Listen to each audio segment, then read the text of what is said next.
We all have those days, right? Where it's like, ugh, everything just feels overwhelming. Like even the smallest things. Totally. Now imagine that feeling, but like times 10. Yeah. And cycling through it like multiple times a day. Yeah. That's kind of what we're diving into today. It's getting a glimpse into the intense emotional world of someone navigating BPD, borderline personality disorder. Right, and we're really going beyond just the clinical stuff. We're trying to get into the actual experience of how BPD really impacts relationships. Yeah.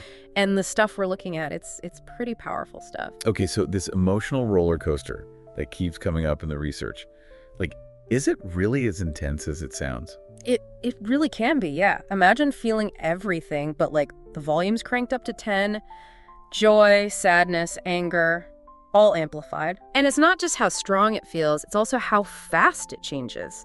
Like you're on a runaway train just bracing yourself for the next crazy turn. Man, that's got to be exhausting. Yeah. For the person going through it, but also, the people around them. Oh, absolutely. The source actually talks about how that exhaustion, it's not like a choice. It's a real neurological thing. And then on top of all that, you layer this intense fear of abandonment. So it's like this constant push and pull, right? Like wanting to be close to people, but then also pushing them away because you're afraid of getting hurt. Exactly. They're terrified of being left alone, so they cling to their partners. But then that fear of being vulnerable, of being hurt, it gets so strong they end up pushing them away, which just makes the abandonment they're afraid of even more likely. It's a really tough cycle. It's like their own emotions are working against them. And then, as if it wasn't already complex enough, the source also mentions this thing, identity disturbance, as a factor with BPD. What exactly is that? So, you know how some people feel like a chameleon?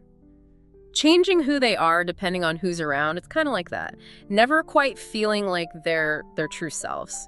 The source described it as having this like fragmented sense of self, like not having a solid core identity. Right. And you can imagine how hard that makes relationships, right? Especially when you yourself aren't even sure who you are. It makes you wonder, right? Like, what about the partners? What's it like to be on the other side of that emotional roller coaster? Yeah. It's easy to kind of forget about the partner's experience, but it's huge. For sure. Just imagine, you're always kind of on edge, never knowing what to expect, like always waiting for the next emotional shift. The source actually used the phrase constant vigilance, which I thought was really powerful. Yeah, that really stuck with me too. It kind of gives you a sense of what that emotional strain must feel like. Absolutely. It's like you can never fully relax, Right. And that often leads to the partner just like putting their own needs aside completely. Right, they become a caretaker. Yeah. Which we know, long-term, that's not sustainable. It leads to burnout, resentment, all that. Exactly. And on top of that, you're trying to make sense of this behavior that can seem, irrational.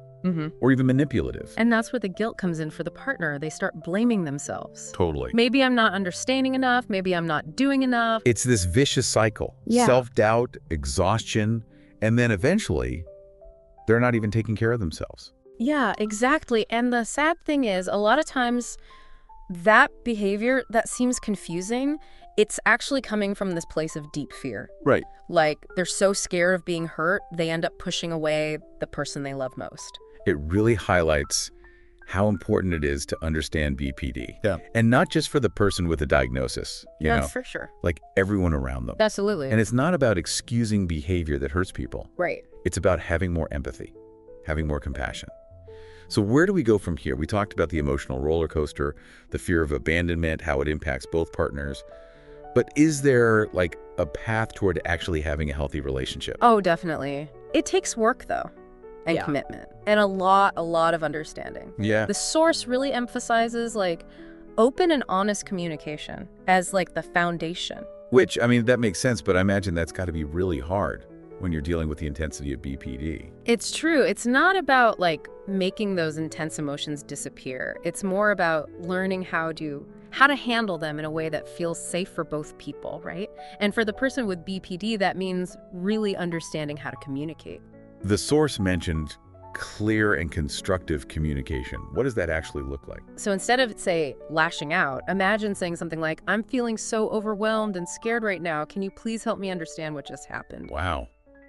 That takes a lot of self-awareness and vulnerability. It does. It does. It takes time to learn how to do that. And for the partner, like, Really listening is huge. And I mean really listening, like to trying to understand what they're feeling, not just what they're saying.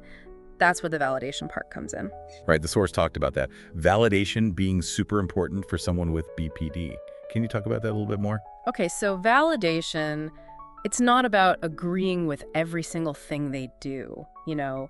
It's about saying, like, hey, I see you're hurting, not you're right to be angry necessarily. Because for someone with BPD who often feels like nobody understands them, just acknowledging their feelings, it can be so powerful. It sounds like a delicate balance, though. Yeah, Validating without, encouraging bad behavior. totally.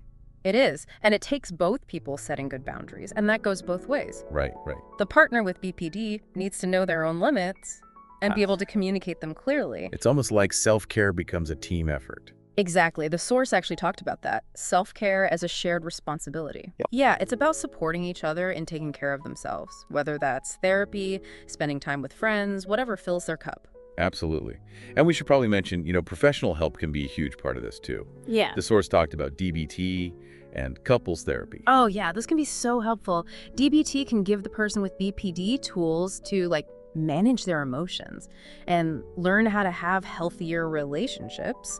And couples therapy, that can be a safe place to talk about what they need, and just build a stronger base for their relationship. So it's less about fixing BPD, more about learning how to live with it and love through it. Yes. And the source, they actually ended on this really interesting thought. They said the emotional weight of BPD, as hard as it is, it can actually be a way for both partners to grow a lot personally. It's like those intense emotions. They can be painful, but maybe they can also push you to understand yourself better. Right. And have more empathy. And maybe even understand love and connection on a deeper level. It's like inside every challenge, there's a chance to learn and grow. And even when things feel really dark, there's always hope for healing. I love that. It's a good note to end on. And for anyone listening out there who relates to this, please know you are not alone. There is help available and people who care.